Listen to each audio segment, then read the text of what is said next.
Numbers 22. Israel moved from there to the hills of Moab, where they camped across the Jordan River from the town of Jericho. When King Balak of Moab and his people heard how many Israelites there were and what they had done to the Amorites, he and the Moabites were terrified and panicked. They said to the Midianite leaders, "That bunch of Israelites will wipe out everything in sight, like a bull eating grass in a field." So King Balak sent a message to Balaam, son of Beor, who lived among his relatives in the town of Pethor, near the Euphrates River. It said, "I need your help.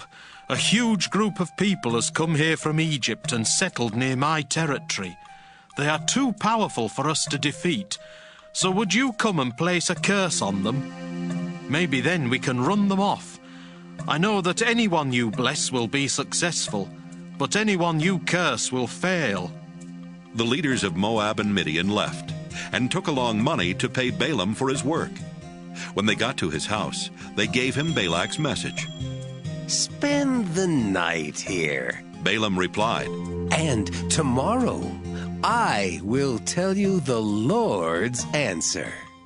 So the officials stayed at his house. During the night, God asked Balaam, "Who are these people at your house?" "They are messengers from King Balak of Moab." Balaam answered, "He sent them to ask me to go to Moab and place a curse on the people who have come there from Egypt. They have settled everywhere around him, and he wants to run them off." But God replied, "Don't go with Balak's messengers. I have blessed those people who have come from Egypt, so don't curse them." The next morning, Balaam said to Balak's officials, "Go on back home. The Lord says I cannot go with you."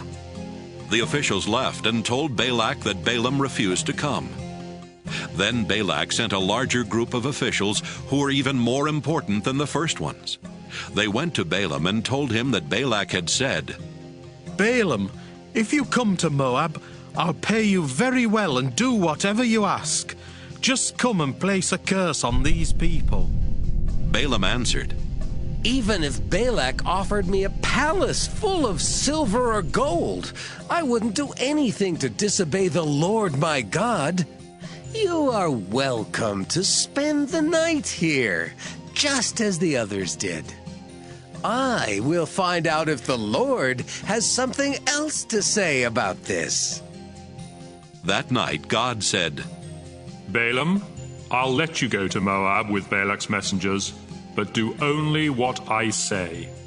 So Balaam got up the next morning and saddled his donkey, then left with the Moabite officials.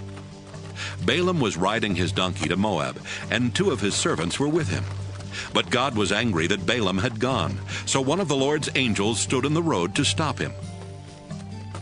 When Balaam's donkey saw the angel standing there with a sword, it walked off the road and into an open field. Balaam had to beat the donkey to get it back on the road. Then the angel stood between 2 vineyards in a narrow path with a stone wall on each side. When the donkey saw the angel, it walked so close to one of the walls that Balaam's foot scraped against the wall. Balaam beat the donkey again. The angel moved once more and stood in a spot so narrow that there was no room for the donkey to go around. So it just lay down. Balaam lost his temper, then picked up a stick and smacked the donkey. When that happened, the Lord told the donkey to speak, and it asked Balaam, "What have I done to you that made you beat me 3 times?" "You made me look stupid." Balaam answered, "If I had a sword, I'd kill you here and now." "But you're my owner, replied the donkey. and you've ridden me many times. Have I ever done anything like this before?" "No," Balaam admitted. Just then, the Lord let Balaam see the angel standing in the road, holding a sword, and Balaam bowed down. The angel said, "You had no right to treat your donkey like that.